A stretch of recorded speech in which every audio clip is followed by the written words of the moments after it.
First, I just want to say thank you, and it's certainly my honor and my pleasure to be invited here today. I know that it takes a community, people, members of the community, to make this city a success.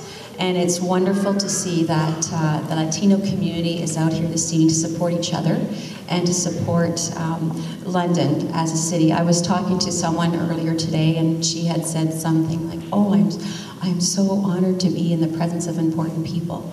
And what I said is, it's not us that's important, it's the people that are important. Everyone here this evening has a role to play in the success of all ethnic communities, whether they're Latino or Italian or Maltese or African or Portuguese.